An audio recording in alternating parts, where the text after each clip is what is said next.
이 사연은 경기도 일산에 거주하는 김 여사와 그녀의 아들 내외의 이야기를 각색하였습니다. 인생이란 참으로 알 수 없는 것입니다. 30년 전 김 여사는 온 가족의 중심이었고 모든 가족 구성원들이 그녀를 향해 돌아갔습니다. 하지만 지금은 그저 한 집에 함께 사는 타인처럼 느껴질 때가 많았죠. 김 여사는 깨끗하게 다림질한 아들 민수의 셔츠를 옷장에 걸며 깊은 한숨을 내쉬었습니다.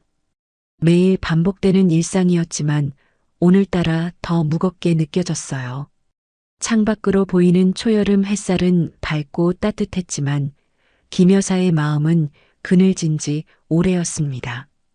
어머니, 옷장 정리하고 계세요? 현관문 소리와 함께 민수가 돌아왔습니다. 김 여사는 얼른 손에 묻은 먼지를 털어내고 미소를 지었습니다. 그래, 내 셔츠 좀 다림질했어. 내일 중요한 미팅 있다고 했잖니. 감사합니다. 근데 어머니, 이런 일은 제가 알아서 할게요. 어머니는 좀 쉬세요. 괜찮아. 내가 할 일이 뭐 있겠니? 이러고 있는 게 좋아.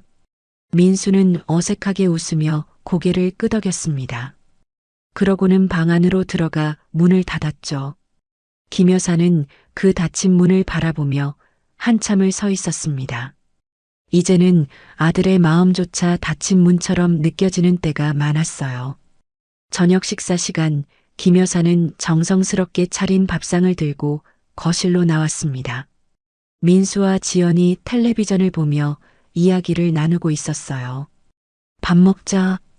오늘은 민수가 좋아하는 갈비찜 해놨어. 지연은 텔레비전에서 눈을 떼지 않은 채 대답했습니다.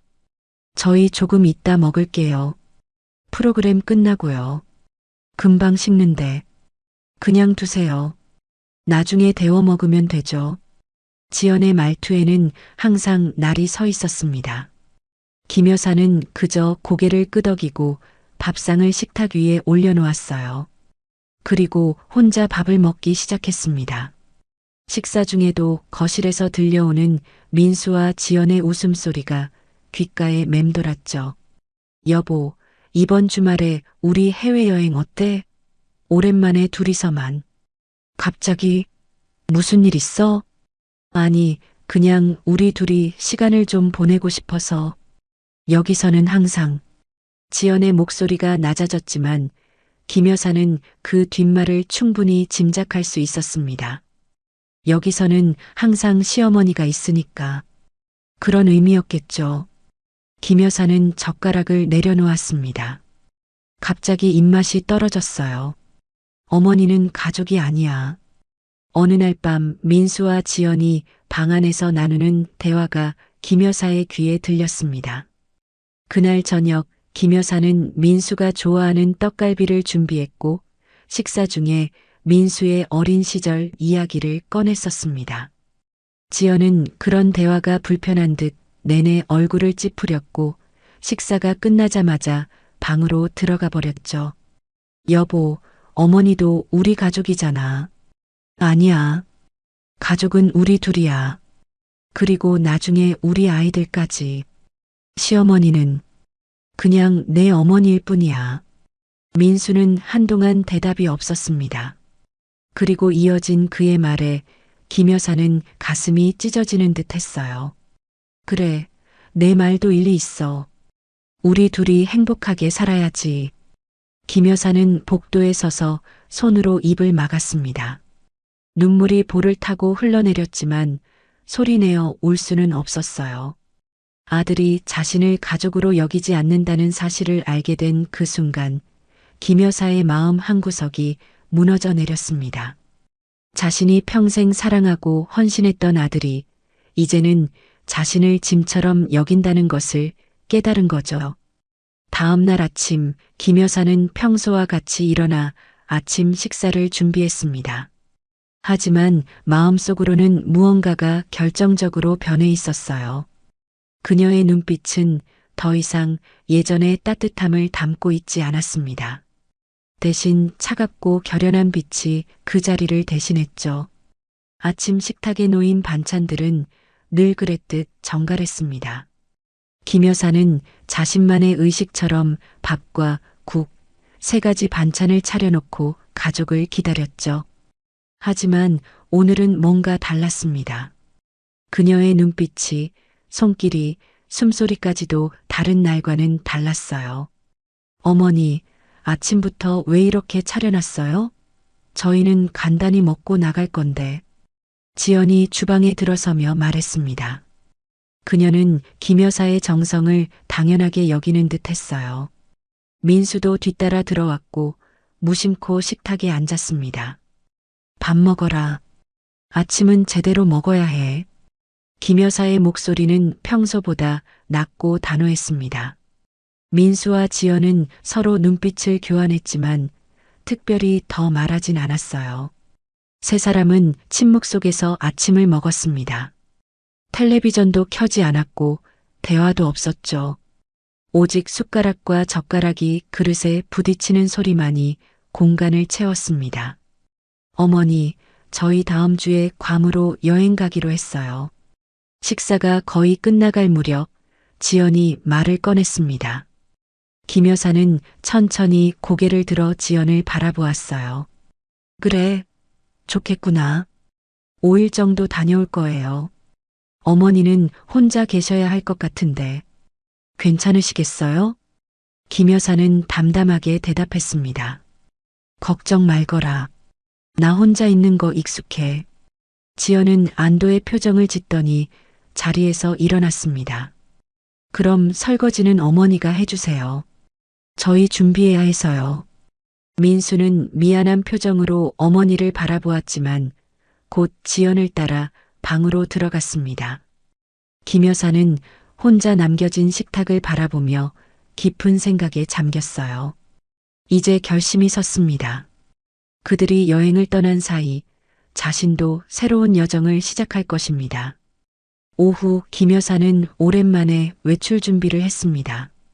평소에는 잘 입지 않던 깔끔한 정장을 꺼내 입고 화장도 살짝 했어요. 거울 속 자신의 모습이 낯설게 느껴졌습니다. 주름진 얼굴, 흰머리가 섞인 단발머리, 그리고 세월의 흔적이 고스란히 담긴 눈가. 하지만 그 눈빛만은 이전과 달리 단단하고 결연했어요. 어머니, 어디 가세요? 현관에서 신발을 신고 있는 김 여사에게 민수가 물었습니다. 김 여사는 담담하게 대답했어요. 친구 만나러. 저녁 늦게 올 거야. 친구요? 어떤 친구요? 김 여사는 잠시 민수를 바라보았습니다.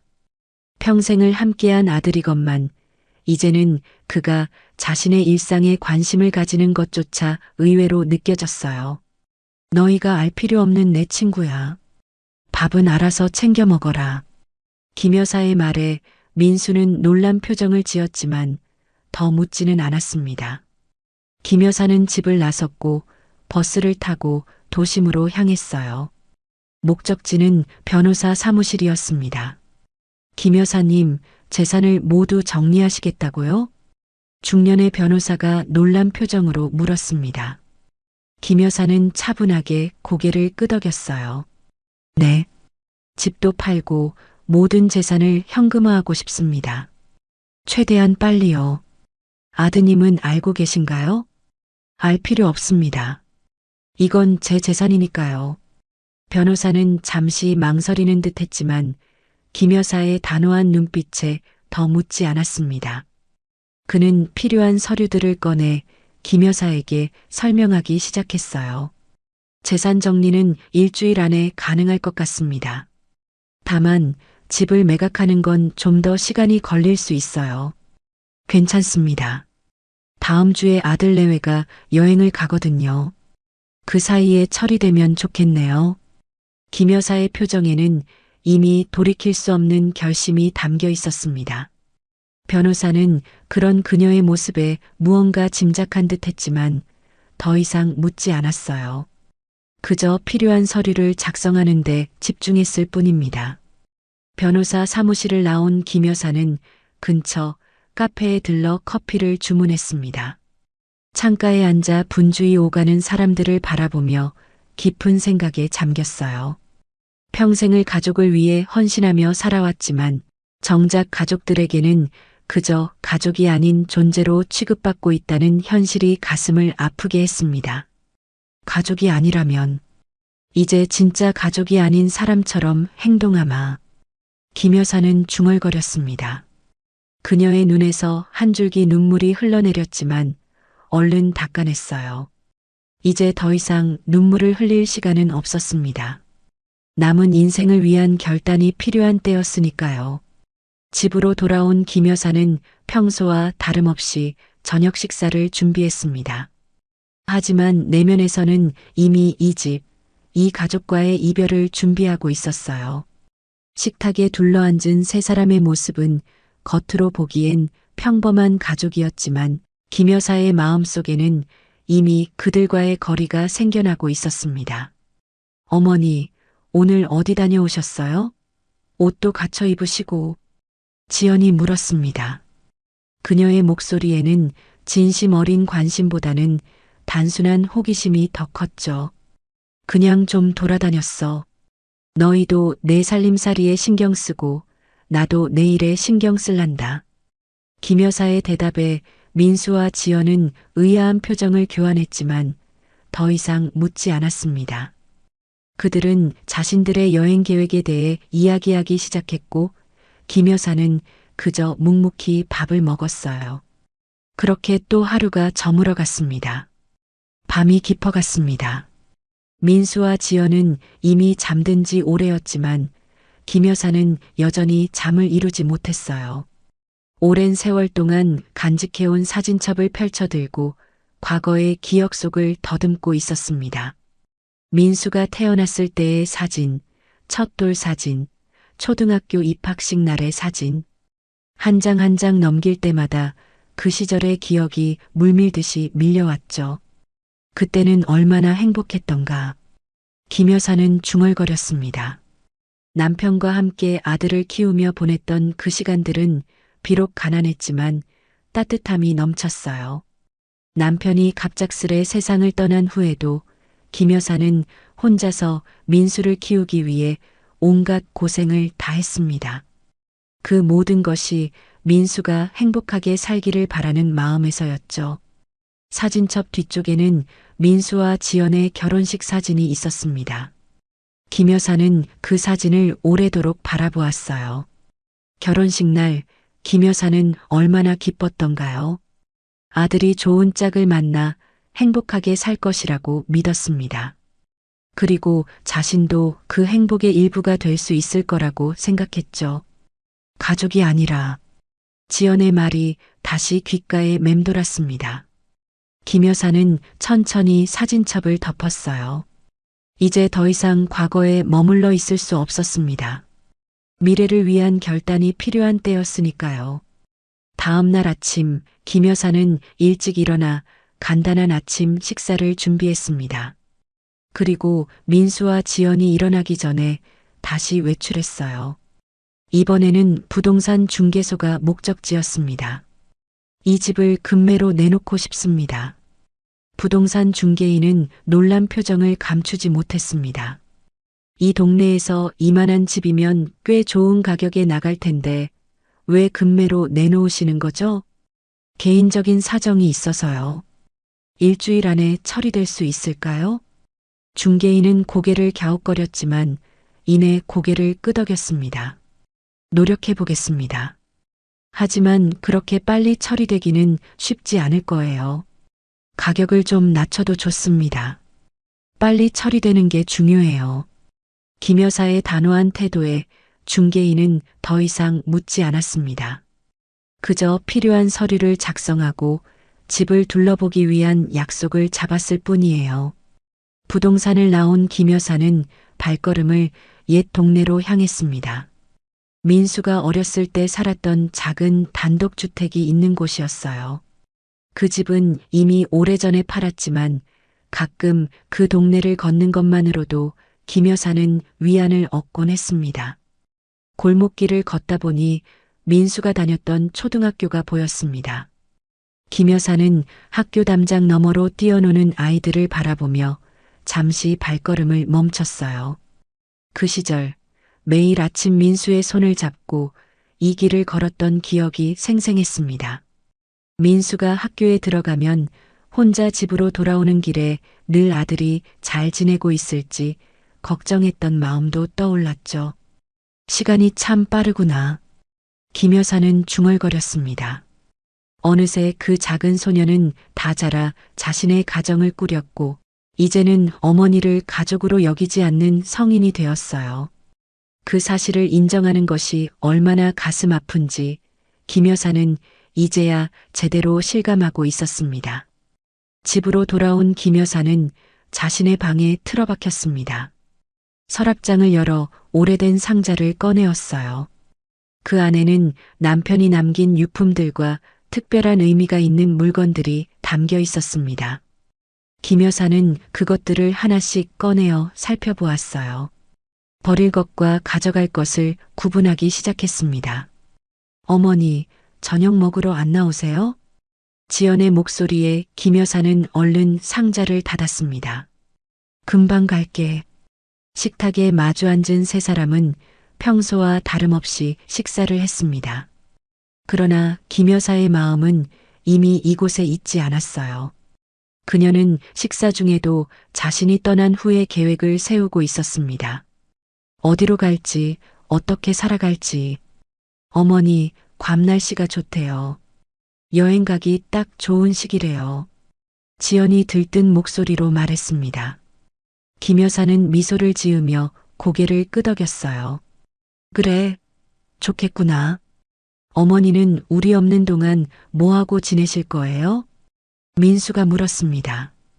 그 질문에 김 여사는 잠시 망설였어요. 진실을 말할 수는 없었습니다. 대신 담담하게 대답했죠. 그냥 평소처럼 지내겠지. 뭐? 걱정 말고 여행 잘 다녀와라. 식사가 끝난 후 김 여사는 설거지를 하면서 부엌 창문 너머로 저물어가는 하늘을 바라보았습니다. 문득 가슴이 먹먹해졌어요. 이 집에서의 마지막 날들이 다가오고 있다는 생각에 서글퍼졌습니다. 하지만 동시에 새로운 시작에 대한 기대도 있었죠. 밤이 깊어 모두가 잠든 후 김 여사는 다시 한번 사진첩을 펼쳤습니다. 이번에는 사진 한 장을 꺼내어 가방 안에 넣었어요. 민수가 대학을 졸업하던 날 찍은 사진이었습니다. 김 여사의 얼굴에는 자랑스러움이 가득했고 민수는 환하게 웃고 있었죠. 그때만 해도 모든 것이 다르게 느껴졌습니다. 다음 날 김 여사는 변호사를 다시 만났습니다. 재산 정리에 관한 서류가 거의 준비되었다는 소식을 들었어요. 김 여사님, 정말 이대로 진행하시겠습니까? 아드님께 한 번 더 상의해 보시는 건 어떨까요? 변호사가 조심스럽게 물었지만 김 여사의 대답은 단호했습니다. 네, 이대로 진행해 주세요. 제 마음은 변하지 않을 겁니다. 변호사는 더 이상 만류하지 않고 필요한 서류에 서명을 요청했습니다. 김 여사는 망설임 없이 펜을 들어 서명했어요. 이제 돌이킬 수 없는 강을 건너고 있다는 느낌이 들었습니다. 집으로 돌아가는 길, 김 여사는 작은 원룸을 보기 위해 발걸음을 돌렸습니다. 도심에서 약간 떨어진 조용한 동네에 있는 원룸이었어요. 지하철역과 가깝고 주변에 시장도 있어 생활하기에 불편함이 없을 것 같았습니다. 마음에 드십니까? 보시다시피 작지만 혼자 사시기에는 충분할 것 같아요. 부동산 중개인의 말에 김 여사는 고개를 끄덕였습니다. 네, 좋습니다. 계약하고 싶어요. 그렇게 김 여사는 새로운 보금자리를 마련했습니다. 민수와 지연이 여행을 떠나면 그녀는 이곳으로 옮겨올 것이었어요. 작은 공간이지만 이제는 자신만의 공간이었습니다. 누구에게도 눈치 보지 않고 자신의 의지대로 살아갈 수 있는 곳이었죠. 여행 준비로 분주한 민수와 지연의 모습을 지켜보며 김 여사는 묵묵히 자신의 계획을 진행해 나갔습니다. 출국 전날 지연은 짐을 꾸리느라 정신이 없었고 민수는 직장에서 일을 마무리하느라 늦게 돌아왔어요. 김 여사는 평소와 다름없이 저녁 식사를 준비했습니다. 내일이면 떠나는구나. 비행기 시간이 몇 시지? 김 여사가 식탁에 반찬을 놓으며 물었습니다. 민수는 피곤한 기색이 역력한 얼굴로 대답했어요. 오전 11시예요. 공항에는 8시쯤 가려고요. 그래. 아침은 내가 일찍 준비해 둘게. 감사합니다, 어머니. 민수의 말에 김 여사는 잠시 손을 멈추었습니다. 감사합니다라는 말이 왜 이렇게 공허하게 들리는지 그저 습관적으로 내뱉는 인사말 같았어요. 김 여사는 아무 말 없이 고개만 끄덕였습니다. 식사 중에도 민수와 지연은 여행 계획에 대해 이야기를 나누었습니다. 어디를 갈지, 무엇을 먹을지, 어떤 활동을 할지. 그들의 대화 속에 김 여사를 위한 자리는 없었어요. 그저 가끔 어머니, 괜찮으시겠어요? 라는 형식적인 질문만 던질 뿐이었습니다. 나 때문에 걱정하지 말고 즐겁게 다녀와라. 난 여기서 잘 지내고 있을 테니. 김 여사의 대답에 두 사람은 안도의 표정을 지었습니다. 그들에게 김 여사의 존재는 여행을 방해하는 걱정거리 중 하나일 뿐이었던 거죠. 김 여사는 그 사실을 분명히 느낄 수 있었습니다. 식사가 끝난 후 김 여사는 자신의 방으로 돌아왔습니다. 조용히 여행 가방을 꺼내어 필요한 물건들을 챙기기 시작했어요. 옷가지, 세면도구, 그리고 평생 간직해온 몇 가지 소중한 물건들, 남편의 사진, 민수의 어린 시절 그림, 그리고 가족 사진 한 장. 김 여사는 이것들만 가져가기로 했습니다. 나머지는 모두 이 집에 두고 갈 거예요. 가방을 다 꾸린 김 여사는 침대에 앉아 깊은 생각에 잠겼습니다. 과연 이 결정이 옳은 것인지 다시 한번 자문했어요. 하지만 마음속 깊은 곳에서는 이미 답을 알고 있었습니다. 이 가족 안에서 자신의 자리는 이미 오래전에 사라졌다는 것을. 이제는 자신만의 삶을 찾아 떠날 시간이었어요. 다음 날 아침 김 여사는 평소보다 더 일찍 일어나 아침 식사를 준비했습니다. 민수와 지연이 좋아하는 음식들로 정성껏 차렸어요. 어쩌면 이것이 마지막으로 함께하는 식사가 될지도 모른다는 생각에 김 여사의 마음은 무거웠지만 담담했습니다. 어머니, 밥 정말 맛있네요. 오랜만에 민수가 칭찬을 했습니다. 김 여사는 미소를 지었어요. 그래, 다행이구나. 어머니, 저희 없는 동안 무슨 일 있으면 전화하세요. 지연이 형식적으로 말했습니다. 김 여사는 고개를 끄덕였어요. 걱정 말고 즐겁게 다녀와라. 현관에서 마지막 인사를 나눌 때 김 여사는 문득 민수를 꼭 안아주고 싶다는 충동을 느꼈습니다. 하지만 그러지 않았어요. 대신 평소와 다름없이 손을 흔들며 배웅했습니다. 다녀오겠습니다. 그래, 조심히 다녀와라. 문이 닫히고 집안에 혼자 남은 김 여사는 잠시 그 자리에 서 있었습니다. 그리고 깊은 한숨을 내쉬었어요. 이제 그녀의 계획을 실행할 시간이 왔습니다. 김 여사는 서둘러 전화기를 들어 변호사에게 연락했습니다. 집 매각건은 어떻게 되고 있나요? 다행히 좋은 매수자가 나타났습니다. 가격도 꽤 괜찮고요. 내일 계약이 가능할 것 같습니다. 좋습니다. 그럼 내일 바로 진행해 주세요. 이어서 김 여사는 부동산 중개인에게도 연락했습니다. 원룸 계약이 완료되었다는 소식과 함께 오늘 중으로 입주가 가능하다는 이야기를 들었어요.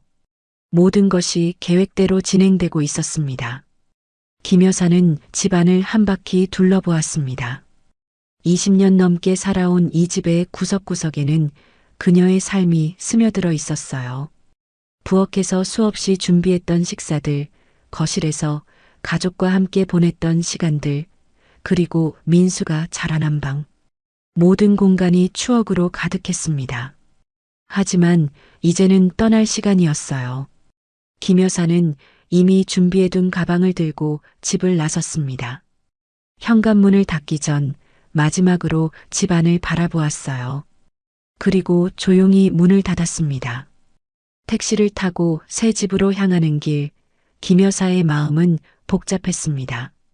슬픔과 후련함, 두려움과 기대가 뒤섞인 감정이었어요. 하지만 무엇보다도 단단한 결심이 그녀의 마음을 지배하고 있었습니다. 새 집은 작았지만 깨끗했습니다. 창문으로 들어오는 햇살이 방 안을 밝게 비추고 있었어요. 김 여사는 가방을 내려놓고 창가에 서서 바깥 풍경을 바라보았습니다. 낯선 동네, 낯선 풍경이었지만 이상하게도 마음이 편안해졌어요. 이제 나만의 삶을 시작할 시간이구나. 김 여사는 중얼거렸습니다. 그리고 가방을 풀어 새 집을 정리하기 시작했어요. 가져온 몇 안 되는 물건들로 집을 꾸미는 동안 김 여사는 오랜만에 자유로움을 느꼈습니다. 누구의 눈치도 보지 않고 자신이 원하는 대로 공간을 꾸밀 수 있다는 사실이 즐거웠어요. 저녁이 되자 김 여사는 근처 시장에 나가 간단한 식재료를 사왔습니다. 작은 부엌에서 혼자 저녁을 준비하는 모습이 낯설었지만 그녀는 천천히 자신만의 리듬을 찾아갔어요. 오랜만에 자신을 위한 음식을 만든다는 느낌이 들었습니다. 혼자 식탁에 앉아 식사를 하면서 김 여사는 문득 전화기를 바라보았습니다. 민수에게 연락이 올까 싶었지만 아무런 소식도 없었어요. 그들은 지금쯤 괌에서 즐거운 시간을 보내고 있겠죠. 김 여사의 부재도 모른 채로 괜찮아. 이제 나도 내 삶을 살 거야. 김 여사는 스스로에게 다짐했습니다. 식사를 마친 후 그녀는 작은 테라스에 나가 별이 빛나는 밤하늘을 바라보았어요. 문득 가슴이 먹먹해졌지만 동시에 묘한 해방감도 느껴졌습니다. 이제 그녀는 자신의 인생을 스스로 결정할 수 있는 자유를 얻었으니까요.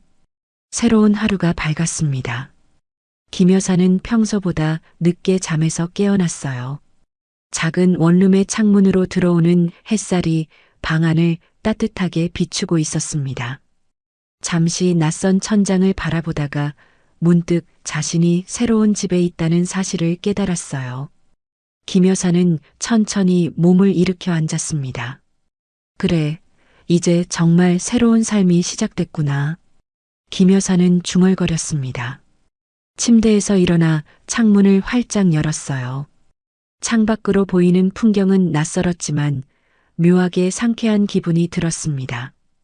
더 이상 누군가의 어머니나 시어머니로서가 아니라 그저 김 여사라는 한 사람으로 살아갈 수 있다는 생각에 가슴이 뻐근해졌어요. 아침 식사를 준비하며 김 여사는 문득 민수와 지연이 지금 무엇을 하고 있을지 궁금해졌습니다.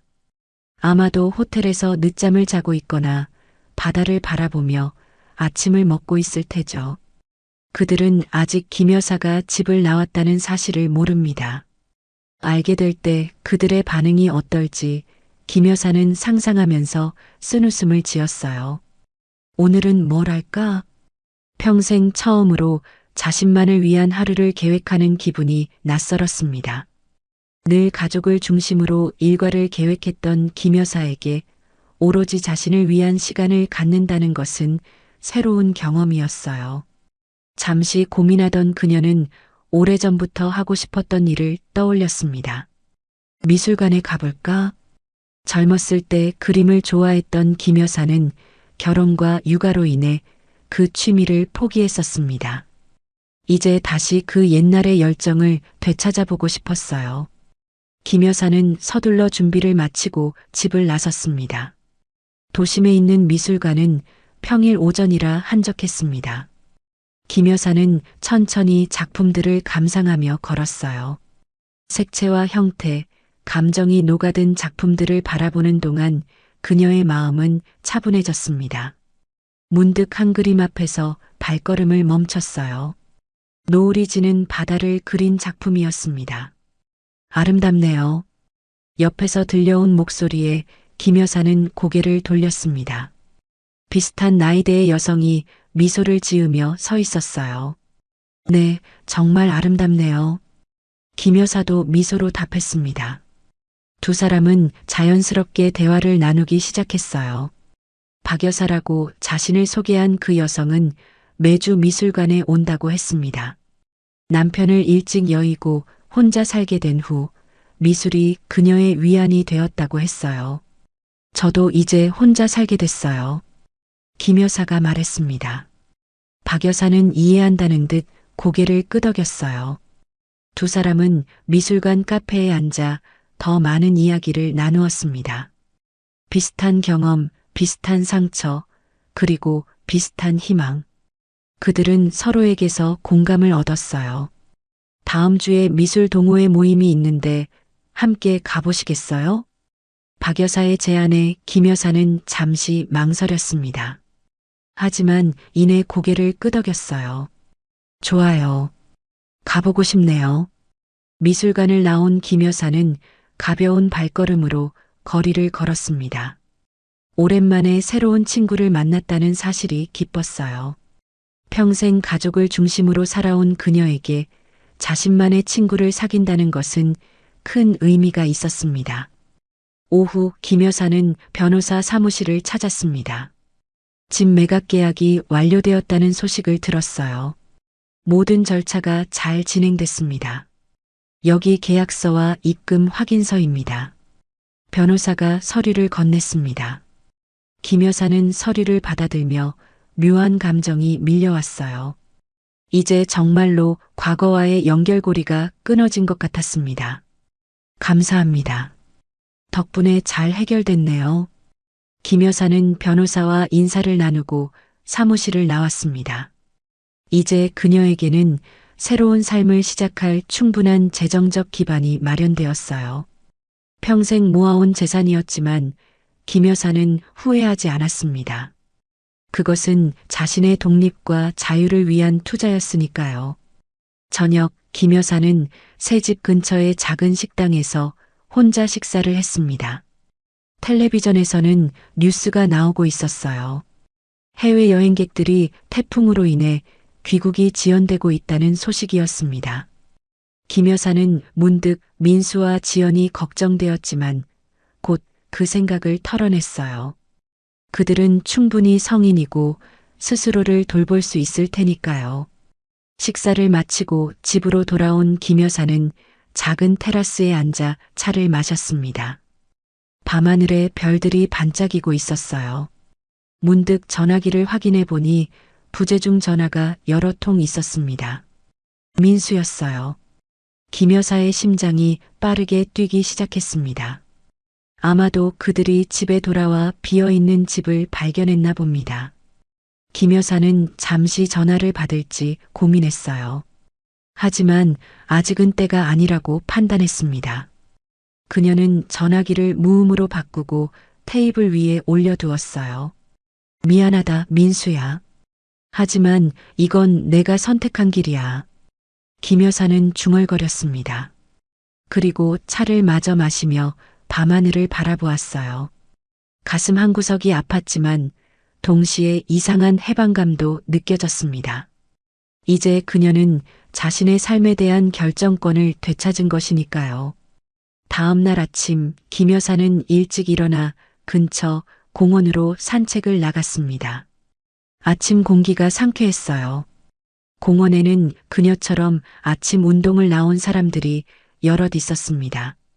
김 여사는 천천히 걸으며 주변 경치를 감상했어요. 김 여사님, 뒤에서 들려온 목소리에 김 여사는 놀라서 돌아보았습니다. 어제 미술관에서 만난 박 여사가 활짝 웃으며 다가오고 있었어요. 여기 사세요? 저도 근처에 살아요. 두 사람은 함께 걸으며 이야기를 나눴습니다. 비슷한 시간에 산책을 나온다는 사실을 알게 된 그들은 매일 아침 함께 걷기로 약속했어요. 김 여사는 오랜만에 마음이 가벼워지는 것을 느꼈습니다. 공원을 한 바퀴 돌고 나오면서 김 여사는 문득 핸드폰을 확인했습니다. 부재중 전화와 메시지가 더 많아져 있었어요. 모두 민수에게서 온 것이었습니다. 마지막 메시지는 간단했어요. 어머니, 어디 계세요? 걱정됩니다. 연락 주세요. 김 여사는 깊은 한숨을 내쉬었습니다. 언젠가는 그들과 마주해야 한다는 것을 알고 있었어요. 하지만 지금은 아직 자신만의 시간이 필요했습니다. 김 여사는 전화기를 다시 가방에 넣었어요. 그리고 새로운 하루를 시작하기 위해 발걸음을 옮겼습니다. 괌에서의 여행을 마치고 돌아온 민수와 지연은 비어있는 집을 보고 크게 당황했습니다. 처음에는 어머니가 잠시 외출한 것이라 생각했지만 시간이 지나도 돌아오지 않자 불안감이 커져갔어요. 여보, 어머니 도대체 어디 가신 거야? 지연이 걱정스러운 표정으로 물었습니다. 민수는 전화기를 귀에 대고 있었지만 연결되지 않았어요. 계속 전화 안 받으세요. 어머니 평소에 이러신 적 없는데. 민수는 집안을 다시 한번 둘러보았습니다. 어머니의 방에 들어가 보니 옷장이 텅 비어 있었어요. 서랍장도 마찬가지였습니다. 중요한 물건들이 모두 사라진 것을 확인한 민수의 얼굴이 창백해졌어요. 여보, 어머니가 집을 나가신 것 같아. 지연은 믿을 수 없다는 표정을 지었습니다. 그럴 리가 없어요. 어디 갈 데도 없으신데. 두 사람은 이웃집에 물어보기 시작했습니다. 아래층 박씨 아저씨는 며칠 전 김 여사가 큰 가방을 들고 나가는 것을 봤다고 했어요. 그리고 그 후로는 보지 못했다고 했습니다. 여보, 어머니 정말 집을 나가신 거야? 지연의 목소리에는 믿기지 않는다는 기색이 역력했습니다. 민수는 말없이 고개를 끄덕였어요. 그의 마음속에는 불안과 죄책감이 교차하고 있었습니다. 다음 날 아침 한 통의 전화가 왔습니다. 부동산 중개인이었어요. 민수 씨, 집 새 주인이 내일 방문할 예정입니다. 짐 정리는 다 하셨나요? 민수는 전화기를 든 채 굳어버렸습니다. 무슨 말씀이세요? 어떤 새 주인요? 아, 모르셨나요?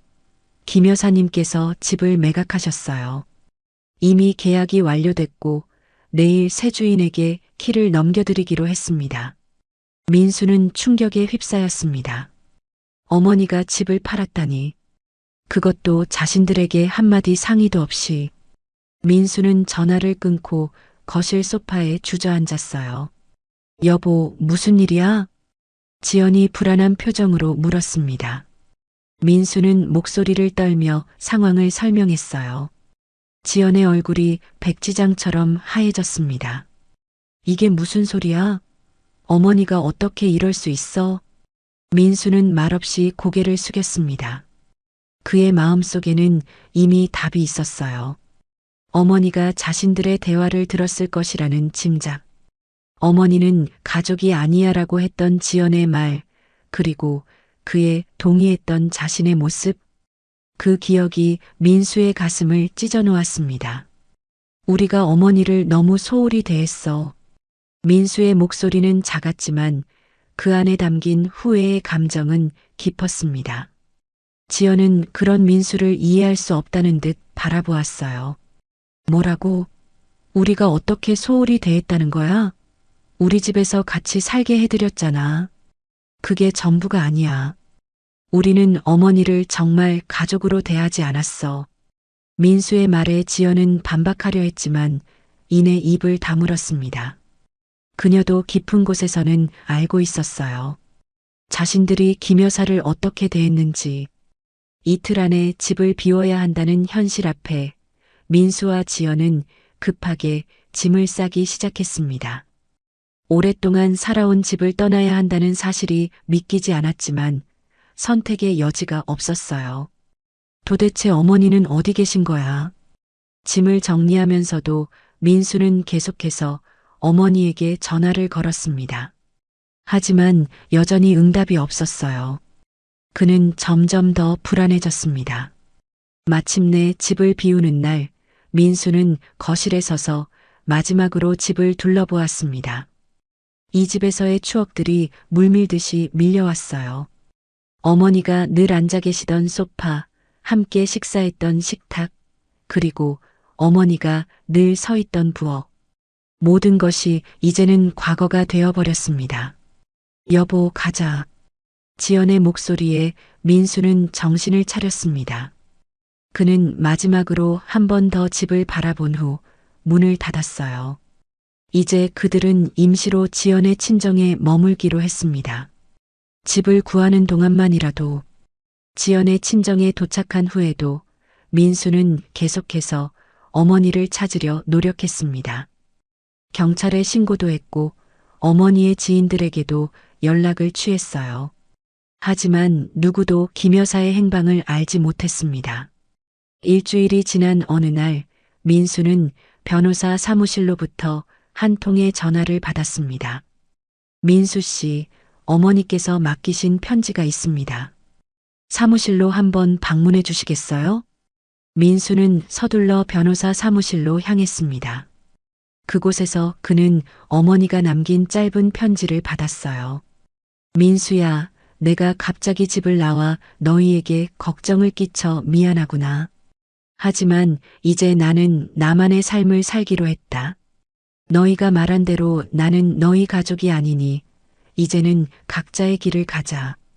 걱정하지 말고 나는 잘 지내고 있으니 너희 삶에 충실하기 바란다. 마이너스 어머니가. 민수는 편지를 읽고 충격에 빠졌습니다. 그의 눈에서 눈물이 흘러내렸어요. 어머니가 정말로 그들의 대화를 들었던 것입니다. 어머니는 가족이 아니야라는 지연의 말, 그리고 그것에 동의했던 자신의 모습. 그 순간이 어머니의 마음을 얼마나 아프게 했을지 생각하니 가슴이 찢어지는 듯 했습니다. 어머니, 죄송합니다. 민수는 중얼거렸습니다. 하지만 이미 늦었어요. 어머니는 자신만의 길을 선택했고 그들을 떠나기로 한 것입니다. 집으로 돌아온 민수는 지연에게 편지 내용을 전했습니다. 지연은 처음에는 화를 냈지만 점차 자신들의 행동을 돌아보게 되었어요. 우리가 정말 어머니를 가족으로 대하지 않았던 거야?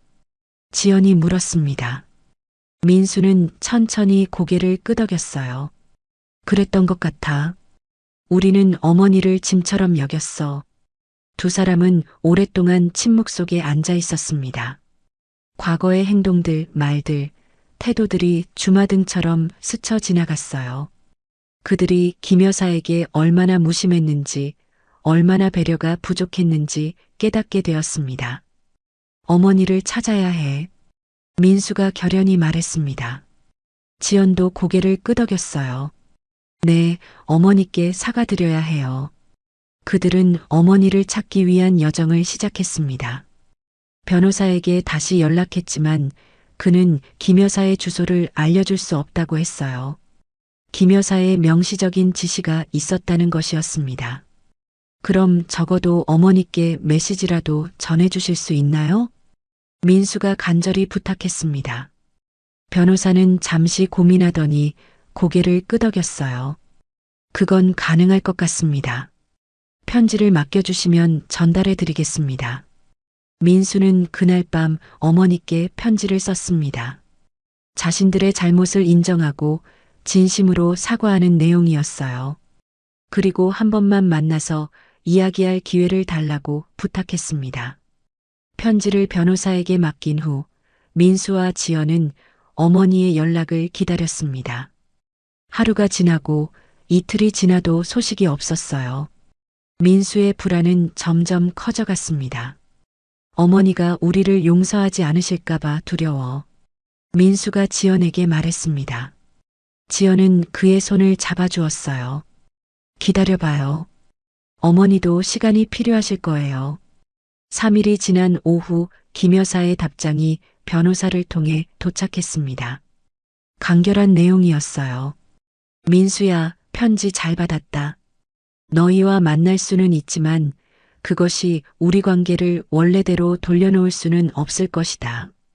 원한다면 이번 주 토요일 오후 3시 북한산 입구 카페에서 만나자. 마이너스 어머니가. 민수는 편지를 읽고 안도의 한숨을 내쉬었습니다. 적어도 어머니께서 만나주시기로 했으니까요. 하지만 동시에 불안함도 느꼈어요. 어머니의 단호한 태도가 느껴졌기 때문입니다. 여보, 어머니가 만나주신대. 민수가 지연에게 말했습니다. 지연은 긴장된 표정을 지었어요. 정말요? 어떻게 해야 할지 모르겠어요. 어머니께 뭐라고 말씀드려야 할지. 그냥 진심으로 사과하자. 우리가 잘못했으니까. 토요일이 다가오자 민수와 지연은 점점 더 긴장되었습니다. 어머니를 만나 어떤 말을 해야 할지, 어떻게 사과해야 할지 고민했어요. 미리 준비한 선물도 있었습니다. 어머니가 좋아하시는 보온병과 손수건이었어요. 드디어 토요일 오후가 되었습니다. 민수와 지연은 약속 시간보다 일찍 카페에 도착했어요. 창가 자리에 앉아 초조하게 어머니를 기다렸습니다. 시계가 3시를 가리키자 카페 문이 열리고 김 여사가 들어왔습니다. 민수는 어머니의 모습에 놀랐어요. 몇 주 만에 만난 어머니는 완전히 달라 보였습니다. 단정하게 염색한 머리와 깔끔한 옷차림, 그리고 무엇보다 얼굴에서 느껴지는 활기. 과거의 우울하고 지친 모습은 찾아볼 수 없었어요. 어머니, 민수가 자리에서 벌떡 일어났습니다. 김 여사는 천천히 그들의 테이블로 다가왔어요. 그녀의 표정은 담담했습니다. 잘 지냈니? 김 여사가 물었습니다. 민수는 목이 메어 제대로 대답하지 못했어요. 대신 지연이 나서서 인사했습니다. 네, 어머니. 잘 지냈어요. 어머니는요? 나는 아주 잘 지내고 있어. 세 사람은 테이블에 앉았습니다. 어색한 침묵이 흘렀어요. 민수는 어떻게 대화를 시작해야 할지 몰라 당황했습니다. 결국 김 여사가 먼저 입을 열었어요. 집은 잘 비웠니? 네. 지금은 지연이 친정에 있어요. 그래. 다행이구나. 다시 침묵이 이어졌습니다. 민수는 용기를 내어 말을 꺼냈어요. 어머니, 정말 죄송합니다. 우리가 어머니께 너무 무심했어요. 어머니의 마음을 아프게 해드려서. 민수의 목소리가 떨렸습니다. 눈물이 그의 눈가에 맺혔어요. 지연도 고개를 숙이며 사과했습니다. 정말 죄송해요, 어머니. 제가 한 말, 가족이 아니다라고 한 그 말. 정말 잘못된 말이었어요. 어머니는 우리 가족이세요. 김 여사는 그들의 사과를 듣고 있었습니다. 그녀의 표정은 여전히 담담했어요. 하지만 눈빛에서는 깊은 감정이 느껴졌습니다. 사과는 받아들이마. 하지만 이제 우리는 다른 길을 가야 할 것 같구나. 민수는 놀라서 고개를 들었습니다. 무슨 말씀이세요, 어머니? 저희와 함께 살아주세요. 이번에는 정말 가족으로서 어머니를 대할게요. 김 여사는 천천히 고개를 저었습니다. 그건 안 될 것 같구나. 나는 이제 나만의 삶을 시작했어. 오랜만에 자유롭게 살고 있단다. 하지만 어머니, 민수야, 들어봐. 내가 너희와 함께 살았던 시간은 소중했어. 하지만 그때의 나는 항상 민수 엄마, 지연이 시어머니로만 존재했지. 지금의 나는 그냥 나로 살고 있어. 그리고 그게 좋단다. 김 여사의 말에 민수와 지연은 말문이 막혔습니다. 그들은 어머니의 이런 모습을 본 적이 없었어요. 이렇게 당당하고 자신의 삶에 확신을 가진 모습. 어머니는 지금 어디 살고 계세요? 지연이 조심스럽게 물었습니다. 김 여사는 미소를 지었어요. 작지만 아늑한 원룸이야. 혼자 살기에 딱 좋아. 그리고 새로운 친구들도 생겼단다. 친구요? 그래. 미술 동호회에 가입했어. 젊었을 때 그림 그리는 걸 좋아했었거든. 이제 다시 시작했지. 그리고 아침마다 공원에서 산책도 하고 김 여사의 눈빛이 반짝였습니다. 그녀는 자신의 새로운 삶에 대해 이야기하면서 행복해 보였어요. 민수는 어머니의 모습을 보며 복잡한 감정에 휩싸였습니다. 기쁨과 미안함, 그리고 상실감이 뒤섞였어요. 어머니가 행복해 보여서 다행이에요. 지연이 진심으로 말했습니다. 김 여사는 고개를 끄덕였어요. 고마워. 너희도 앞으로 행복하게 살길 바란다. 어머니, 그래도 저희가 자주 찾아뵐 수 있을까요? 민수가 간절히 물었습니다. 김 여사는 잠시 생각하더니 대답했어요. 그래, 가끔은 만날 수 있겠지. 하지만 서로의 공간을 존중하면서 그들은 1시간 정도 더 이야기를 나누었습니다. 김 여사는 자신의 새로운 삶에 대해 더 많은 것을 들려주었어요. 미술 동호회에서 만난 친구들, 혼자 여행을 떠날 계획, 그리고 봉사활동에 참여하고 싶다는 꿈까지. 민수와 지연은 어머니의 이야기를 들으며 새롭게 알게 된 어머니의 모습에 놀랐습니다. 우리가 어머니에 대해 얼마나 몰랐던 걸까? 민수는 마음속으로 생각했습니다. 그들이 함께 살 때 어머니의 꿈과 희망, 취미에 대해 한 번도 제대로 물어본 적이 없었다는 사실이 부끄러웠어요. 헤어질 시간이 되자 민수는 준비해온 선물을 건넸습니다. 어머니, 작은 선물이에요. 받아주세요. 김 여사는 선물을 받아들며 미소 지었습니다. 고맙구나. 세 사람은 카페 앞에서 작별 인사를 나눴습니다. 민수는 어머니를 꼭 안아드리고 싶었지만 어머니의 단호한 태도를 보며 그저 공손히 고개를 숙였어요. 어머니, 건강하세요. 그리고 정말 죄송합니다. 괜찮아. 이제 모두 지난 일이야. 앞으로 너희 삶도 행복하길 바란다. 김 여사는 그렇게 말하고 돌아섰습니다. 민수와 지연은 어머니가 멀어지는 뒷모습을 바라보았어요. 그녀의 걸음걸이는 가볍고 당당했습니다. 마치 무거운 짐을 내려놓은 사람처럼. 여보, 어머니가 정말 많이 변하셨어요. 지연이 말했습니다. 민수는 고개를 끄덕였어요. 그래.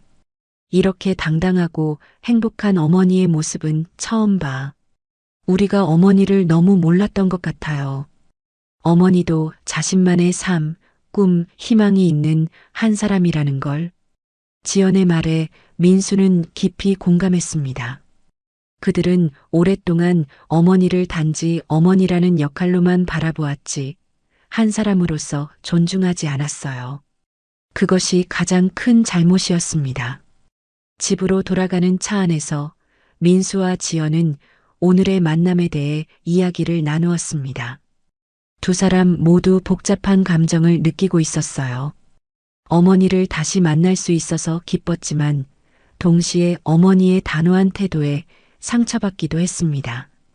어머니가 우리를 용서하지 않으신 것 같아. 민수가 한숨을 내쉬며 말했습니다. 지연은 잠시 생각하더니 대답했어요. 용서보다는 어머니가 새로운 삶을 선택하신 거예요. 그리고 그게 어쩌면 어머니에게는 더 행복한 일일 수도 있어요. 민수는 지연의 말을 곱씹었습니다. 그녀의 말이 맞았어요. 어머니는 이제 자신만의 행복을 찾아 떠난 것입니다. 그리고 그것을 존중해야 했습니다. 앞으로 우리도 달라져야 할 것 같아. 단지 가족이라는 이유만으로 서로를 당연하게 여기지 말고 한 사람으로서 존중하는 법을 배워야겠어. 민수의 말에 지연도 동의했습니다. 이번 일을 통해 그들은 가족의 의미에 대해 깊이 생각하게 되었어요. 가족이란 단순히 혈연이나 법적 관계가 아니라 서로를 존중하고 사랑하는 관계라는 것을, 그리고 그런 관계는 노력 없이는 유지될 수 없다는 것을. 여보, 우리 아이가 생기면 절대 이런 실수는 하지 말자. 지연이 조용히 말했습니다. 민수는 놀라서 지연을 바라보았어요. 무슨 말이야? 사실 우리 아이가 생겼어요. 5주 정도 됐어요. 민수의 얼굴에 기쁨이 번졌습니다. 그는 운전 중이었지만 잠시 길가에 차를 세웠어요. 그리고 지연을 꼭 안아주었습니다. 정말? 이게 정말이야? 네, 여행 전에 알았는데 그때는 어머니 일이 있어서 말하기가 그랬어요. 민수의 눈에 눈물이 고였습니다. 기쁨과 슬픔이 교차하는 순간이었어요. 새 생명의 소식은 기뻤지만 어머니가 함께하지 못한다는 사실이 아쉬웠습니다. 어머니께 알려드려야 할 것 같아. 지연도 고개를 끄덕였습니다. 그래요. 다음에 만나면 말씀드려요. 그들은 새로운 가족의 시작을 앞두고 과거의 실수를 되풀이하지 않겠다고 다짐했습니다. 어머니와의 관계에서 배운 교훈을 새로운 가족 관계에 적용하기로 했어요. 서로를 한 사람으로서 존중하고 가족이라는 이름으로 당연시하지 않는 것. 그것이 그들이 배운 가장 큰 교훈이었습니다. 가을이 깊어가는 어느 오후 김 여사는 자신의 작은 원룸 테라스에 앉아 차를 마시고 있었습니다. 화분에 심어놓은 국화가 만개하여 노란빛을 발하고 있었어요. 시원한 바람이 불어오자 김 여사는 가디건을 여미며 미소 지었습니다. 오늘도 좋은 날이구나. 김 여사는 중얼거렸습니다. 지난 4개월 동안 그녀의 삶은 완전히 달라졌어요. 이제는 자신만의 리듬으로 하루하루를 살아가고 있었습니다. 아침에는 공원에서 박 여사와 함께 산책을 하고, 오전에는 미술 동호회에 참석하고, 오후에는 자원봉사를 하거나 독서를 하는 등 자신이 원하는 대로 시간을 보냈어요. 테이블 위에는 미완성된 그림이 놓여 있었습니다. 김 여사가 그리고 있는 북한산 풍경화였어요. 미술 동호회에서 배운 기술을 활용하여 그리기 시작한 작품이었습니다. 처음에는 서툴렀지만 이제는 제법 그럴듯한 그림을 그릴 수 있게 되었어요. 김 여사의 전화기가 울렸습니다. 화면을 보니 민수였어요. 지난번 카페에서 만난 이후 민수는 가끔 전화를 걸어 안부를 물었습니다. 처음에는 어색했지만 이제는 편안한 대화가 가능해졌어요. 여보세요, 민수구나. 네, 어머니. 안녕하세요? 잘 지내고 계세요? 그래, 잘 지내고 있어. 너는 어떠니? 저희도 잘 지내고 있어요. 어머니, 다음 주 토요일에 시간 괜찮으세요? 지연이와 함께 찾아뵙고 싶은데. 김 여사는 잠시 생각했습니다. 지난번 만남 이후 그녀는 민수와 지연을 한 번도 집에 초대하지 않았어요. 하지만 이제는 그들을 맞이할 준비가 된 것 같았습니다. 그래, 좋아. 집 주소를 문자로 보내줄게. 오후 3시에 와라. 정말요? 감사합니다, 어머니. 꼭 찾아뵙겠습니다. 전화를 끊은 김 여사는 다시 차를 한 모금 마셨습니다. 민수와 지연을 자신의 공간에 초대한다는 생각에 약간 긴장되었지만 동시에 기대되기도 했어요. 그들과의 새로운 관계를 시작할 준비가 된 것 같았습니다. 토요일 오후 김 여사는 집을 깔끔하게 정리하고 간단한 다과를 준비했습니다. 직접 만든 약과와 차를 테이블에 놓고 벽에는 자신이 그린 그림 몇 점을 걸어두었어요. 작은 공간이지만 김 여사만의 개성이 담긴 아늑한 집이었습니다. 정확히 3시 초인종이 울렸습니다. 김 여사는 심호흡을 한 후 문을 열었어요. 민수와 지연이 환한 미소를 지으며 서 있었습니다. 어머니, 안녕하세요. 어서 와라. 김 여사는 그들을 안으로 맞이했습니다. 민수와 지연은 작지만 아늑한 집 안을 둘러보았어요. 벽에 걸린 그림들에 눈길이 갔습니다. 어머니, 이 그림들 정말 예쁘네요. 어머니가 그리신 거예요? 지연이 감탄하며 물었습니다. 김 여사는 미소를 지으며 고개를 끄덕였어요. 그래, 미술 동호회에서 배우면서 그린 거야. 정말 재능이 있으세요. 저는 이런 거 전혀 못 그리는데. 세 사람은 테이블에 앉아 차를 마시며 이야기를 나누기 시작했습니다. 처음에는 어색했지만 점차 대화가 자연스러워졌어요. 민수와 지연은 자신들의 근황을 이야기했고 김 여사도 자신의 일상을 들려주었습니다. 어머니, 사실 오늘 특별한 소식이 있어서 왔어요. 민수가 긴장된 표정으로 말을 꺼냈습니다. 김 여사는 호기심 어린 눈빛으로 그들을 바라보았어요. 어머니, 저희에게 아이가 생겼어요. 지금 5개월이에요. 지연이 수줍게 말했습니다. 김 여사의 눈이 커졌어요. 그리고 이내 따뜻한 미소가 그녀의 얼굴에 번졌습니다. 정말? 그것 참 기쁜 소식이구나. 축하한다. 민수와 지연은 안도의 표정을 지었습니다. 그들은 김 여사의 반응이 걱정되었던 것 같았어요. 그래서 어머니께 여쭤보고 싶은 게 있어요. 민수가 조심스럽게 말을 이었습니다. 아이가 태어나면 어머니께서 가끔 아이를 봐주실 수 있을까요? 물론 강요하는 건 아니에요. 그냥 아이가 할머니를 알고 자랐으면 해서. 김 여사는 잠시 생각에 잠겼습니다. 손자 혹은 손녀를 만난다는 생각에 가슴이 따뜻해졌어요. 하지만 동시에 과거의 기억도 떠올랐습니다. 그녀는 천천히 말을 이었어요. 그래, 가끔씩은 아이를 볼 수 있겠지. 하지만 한 가지 약속을 해줬으면 해. 네, 어머니.